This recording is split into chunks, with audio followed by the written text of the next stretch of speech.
Olá, meus queridos, mais uma vez, sejam todos muito bem-vindos. Estamos aqui para mais uma aula de história. Eu tenho certeza que vocês se lembram que nós iniciamos a história de Roma antiga, na nossa última aula, e falamos sobre a monarquia romana, um tema bem tranquilo, algumas poucas informações e muita história e muita lenda narrada naquela aula, e hoje daremos continuidade falando da origem da República, da res pública, ok? Coisa de todos, denominação dada pelos patrícios para esse modelo político inédito até então na Península Itálica. Eu sou o Fabiano, professor de História, e faço parte da equipe de professores do Colégio Objetivo. Eu vou compartilhar com vocês a minha tela a partir desse momento para que a gente possa dar sequência na apresentação dessa aula. Então, eu vou compartilhar com vocês a minha tela para que vocês possam fazer as devidas anotações. Tudo bem? Então, esse é o módulo 12 da frente 1 de História do primeiro ano ou da primeira série do ensino médio. Tá? Bom, eu começo aqui, nessa tela, tá bom? República Romana, um modelo político estabelecido e implementado pelos patrícios logo depois da deposição do rei Tarquínio, o soberbo. Essa era a alcunha dele. A República Romana, portanto, ela transcorrerá do ano 509 ao ano 27 antes de Cristo. Um período longevo, portanto, esse da República Romana. Que a República foi organizada pelos patrícios, nós já sabemos. Nós já falamos sobre isso na aula anterior. O desfecho da aula anterior foi esse. Em 509, o rei Tarquínio Soberbo foi deposto e os patrícios implementaram a República, ou implantaram-na, e passaram a monopolizar o poder. Certo. Essa aula é uma aula de nomenclaturas, para que a gente possa futuramente falar alguns termos e vocês saberem do que se trata. Então, nós trataremos nessa aula das principais instituições e funções políticas da República Romana. Esse é o ponto, certo? Então, devemos primeiramente estabelecer o seguinte: o Senado é a representação maior da República Romana. É a instituição símbolo desse modelo político republicano, certo? O Senado é o principal órgão político. E o Senado é ocupado, óbvio, pelos patrícios, como todas as outras funções. Mas aqui tem um detalhe relevante. São os patrícios ilustres. Não é qualquer patrício. São os patrícios mais importantes. E lembrando que a função de senador na República Romana era vitalícia. O que é isso, Fabiano? Uma vez senador, senador até o fim da vida. Certo? Então, repito, o Senado é a principal, ou o principal órgão político da República Romana. É o coletivo dos patrícios. Não menos importante era a Assembleia Centuriata. Não confundam com curiata, que foi visto na aula anterior, são coisas diferentes. Centuriata tem a ver com centúria, curiata tem a ver com cúria. A Assembleia Centuriata também era ocupada pelos patrícios, por todos aqueles que quisessem ter essa participação, desde que patrícios, e eram eles os escolhidos para eleger os magistrados. Todos esses nomes aqui, olha, são nomes de magistrados. São, portanto, magistraturas. A gente já falará, tudo bem? Além de escolher os magistrados, a Assembleia Centuriata também era quem votava as leis. Então, os patrícios além de escolher os patrícios, que seriam os magistrados, eles eram os que elaboravam e votavam essas leis. As magistraturas exerciam funções diversas, dentre elas, os cônsules, dois, por isso que está no plural, o cônsul civil e o cônsul militar. O civil trata de questões políticas e o militar, óbvio, de questões militares. O civil é o cônsul interno, o militar externo, tá bom? Os cônsules exercem as funções mais importantes da República Romana. Você não falou que é o Senado? Não. O Senado é a instituição mais importante. Os cônsules são as funções mais importantes. São coisas diferentes. Por isso que eu disse, o Senado é o coletivo. Lembrando que a palavra Senado, usada, inclusive, né, no nosso país atualmente, não só, mas também, né, os Estados Unidos também tem o Senado, o Brasil, idem. O termo Senado ele é derivado de uma palavra latina, senex, senior, senhor, que nós poderemos traduzir como ancião. Então, para participar do Senado, além de ser um patrício importante, tinha que ter, no mínimo, 60 anos. Tudo bem? Os cônsules, portanto, também eram patrícios, jovens, ou mais jovens que os senadores, e eles exerciam uma função específica. O pretor era o que administrava a justiça, o administrador jurídico. O questor administrava as finanças. O censor era o responsável por contar a população, por saber quem era quem, por classificar essa população e saber quem se enquadrava de fato em cada grupo, patrício, cliente ou plebeu. E eram eles, os censores, por terem consigo esses dados, que indicavam quem seriam os senadores vitalícios. Censo é uma palavra que nós conhecemos. É a pesquisa feita pelo IBGE no Brasil. Censo é pesquisa. Mais do que isso, é a contagem, o conhecimento da população. Tudo bem? Então, é o outro nome que também sobrevive. E o edil, que é o administrador da cidade. Se nós quiséssemos traçar um comparativo com a realidade política atual, nós diríamos que o cônsul, tanto civil quanto militar, representariam aqueles que de fato administram a nação. O militar poderia, né, ser vinculado ao ministro da Defesa, tudo bem? E o pretor representaria o ministro da Justiça, ou até mesmo o Supremo Tribunal Federal, né? O questor representaria o ministro da Economia ou da Fazenda, o censor, como eu já disse, aqueles que detêm os dados do cidadão, e o edil, o prefeito da cidade, ou até mesmo o vereador, muitas vezes são chamados dessa forma.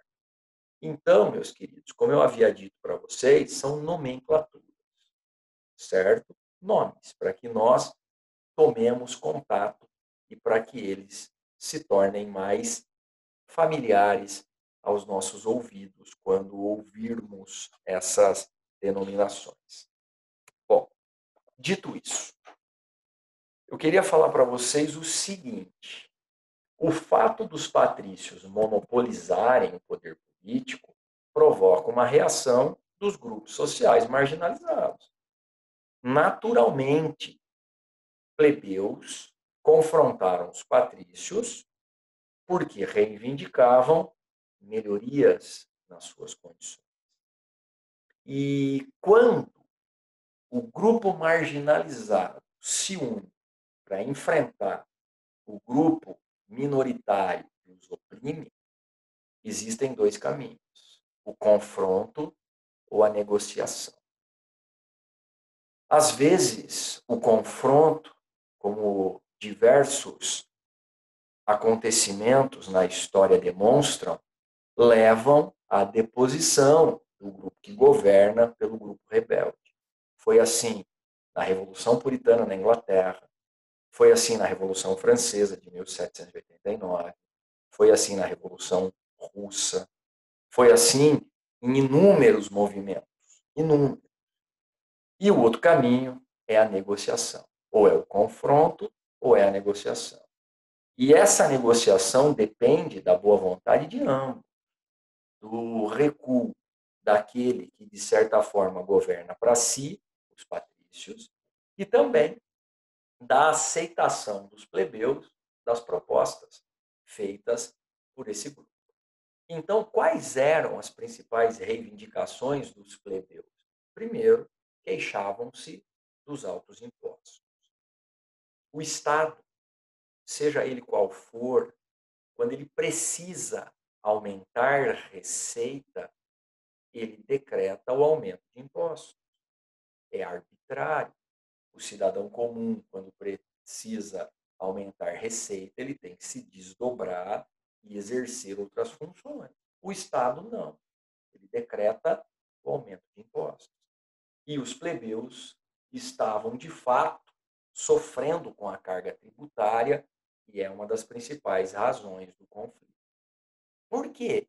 Porque quanto mais tributo você paga, menos fica consigo, menos comida, menos. O outro problema era o endividamento que levava à escravidão por dívidas. Plebeus e clientes eram frequentemente escravizados, porque deviam para os patrícios e não tinham condições de pagar. Além disso, a própria marginalização política, pois eles não tinham direito de participação política, e claro que tudo isso reunido tinha como resultado final a marginalização social. Tudo bem? Além disso, plebeus eram proibidos de se casarem com membros das famílias patrícias, não havia uma legislação escrita, mas tudo isso começa a mudar a partir do começo do século V a.C. Então, em razão desse confronto, os patrícios recuam e inúmeras medidas começam a ser tomadas. Tudo bem? Primeira medida é a principal, talvez sem ela as demais não viriam na sequência. No ano 494, foi criada a função de tribuno da plebe. Eu quero dizer para vocês o seguinte: o tribuno da plebe é um magistrado também. Então, o tribuno da plebe, ele faz parte das magistraturas. Vou voltar aqui, ó. Então, agora eu posso dizer o seguinte: eram magistraturas romanas, o cônsul ou os cônsules, o pretor, o questor, o censor, o edil e o tribuno da plebe. Só que, como ele não tinha condições econômicas de se dedicar à política, ele passa a receber um auxílio do Estado. Então, de novo, a remuneração para a participação política era feita só para quem não tinha condições econômicas. Tudo bem? E o tribuno da plebe, ele está ali para quê? Para defender a plebe, para representar a plebe, para defender os seus interesses, para propor leis que beneficiem a plebe. E assim é feito. Em 450 a.C. é publicada a Lei das 12 Tábuas, que além de ser o primeiro conjunto de leis escritas da República Romana, ou da história de Roma, traçamos uma correspondência aí com o Código Draconiano de Atenas, só para fazer uma comparação, embora o código tenha sido feito no final do século VII, e nós estejamos aqui no começo do V, na metade do V, 450, enfim.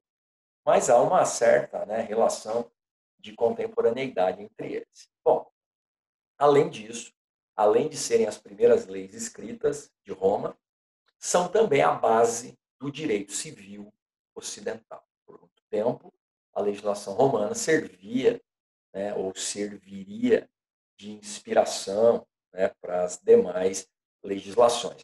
Já no Império Bizantino, em pleno século VII depois de Cristo, com Justiniano, será feita uma adaptação dessas leis romanas à realidade bizantina. Mas até hoje o direito ele está repleto de termos em latim que são ainda um vínculo a essa história da legislação ocidental ter surgido de fato ali na Península Itálica. Bom, em 445 a.C., nós temos a Lei Canuleia, que é a permissão de casamentos entre plebeus e patrícios. Por que plebeus e patrícios, Fabiano? Porque geralmente era o homem plebeu que se casava com a mulher da família de patrício. Tudo bem? Pois assim, esse plebeu tinha uma ascensão social. A partir do casamento, ele ascendia socialmente e passava a fazer parte de uma família de patrício. Bom, em 336 a.C. vem a Lei Licínia. Definitivamente, a escravidão por dívidas foi abolida. Bastante tempo depois, né, do que ocorreu em Atenas, temos aí mais de 200 anos de diferença cronológica entre um e outro. Não é pouco tempo, não. Tá? E em 287, a ideia do plebiscito. Toda vez que uma proposta que beneficiasse a plebe fosse apresentada, a plebe deveria referendar isso. Então, o plebiscito é o direito de participação da plebe, coletivamente, na aprovação ou na votação de tais propostas. Bom, eu fui fazendo um paralelo, vocês perceberam, né, com a história da Grécia, porque é inevitável essa comparação. Tanto é que quando nós falamos em civilização ocidental, o nome que se dá é civilização greco-romana. Nós temos a influência tanto grega quanto romana. Uma frase que simboliza bem isso é a seguinte: os romanos conquistaram militarmente os gregos e conquistaram culturalmente os romanos. Olha que legal. Os romanos conquistaram militarmente os gregos, que por sua vez conquistaram culturalmente os romanos. Tudo bem? O que separa a Península Itálica da Península Balcânica, onde fica a Grécia, é o Mar Adriático. Tá? E ao sul, óbvio, nós temos o Mar Egeu, o Mar Jônico, certo? Tudo bem até aí? Maravilha? Deixa eu só ver uma coisinha rápida para que a gente possa fazer os exercícios, tá? Beleza? Muito bem. Eu peço para que vocês, então, abram as suas apostilas lá na página 52 agora, tá bom? E nós faremos mais alguns exercícios. E como eu já disse, eventuais dúvidas, vocês podem, né, tirá-las no plano. Bom, primeiro exercício da página 52. Comente o caráter oligárquico da República Romana. E aqui eu tomo a liberdade para falar para vocês mais uma vez, né, que arquia vem do grego arcos e significa governo. Então, a arquia, a significa sem governo. Monarquia, governo de um. Diarquia, de dois. Oligarquia, de um grupo. De um grupo? E quem é esse grupo na República Romana? Sim, os patrícios. Então, olha, comente o caráter oligárquico da República Romana. Simples. Escrevam assim. O poder político na República Romana era monopolizado pelos patrícios. Repito, o poder político na República Romana era monopolizado pelos patrícios. Certo? Tudo bem? A questão 2 pede para que a gente leia os dois textos. Um trata da Grécia, o primeiro. O outro trata de Roma, especificamente da Lei das 12 Tábuas. E aí ele vai perguntar qual é o ponto de convergência entre eles nas realidades sociopolíticas, e a alternativa correta é aí: criação de normas coletivas tentando diminuir as desigualdades, né? Tanto na Grécia, em Atenas, quanto em Roma, inúmeras leis como essas que vocês veem reproduzidas aqui na tela foram criadas com o intuito de diminuir o clima de tensão entre plebeus e patrícios. Então, a alternativa E, a 2. Ok? Terceiro, as principais instituições políticas da República Romana eram essas daqui, do primeiro slide, tá bom? Então, a alternativa A, Senado, magistraturas e Assembleia. Explícita a questão. A. 4. No início da República Romana, apenas os patrícios possuíam direitos políticos. Plebeus, por meio de acirradas lutas, né? Colocamos aqui, ó, conflitos sociais, acirradas lutas, foram gradativamente conquistando igualdade de direitos. Um desses direitos, tribuno da plebe, o primeiro, 494. Tá? Alternativa C, participação na Assembleia Centuriata, podendo vetar as leis que fossem contrárias ao seu interesse. Isso é o plebiscito. O plebiscito tem o intuito de referendar, né? De concordar, mas pode vetar, ou seja, não concordar. É a plebe se apresentando politicamente. C, portanto, 4. 5, de novo, fala da luta entre patrícios e plebeus, tá? E quer saber o porquê disso, né? Então, os plebeus reclamavam de leis orais, tá? Reclamavam da proibição do casamento entre grupos diferentes, em especial deles com os patrícios, e também reclamavam da escravidão por dívidas. Tudo vai ser resolvido aqui com essas leis. Ó. Lei das 12 tábuas, primeiras leis escritas, lei canuleia, permissão para o casamento, lei licínia, liberdade ou proibição da escravidão por dívidas. Tá bom? Eu vou deixar a 6 e a 7 para vocês se deleitarem fazendo.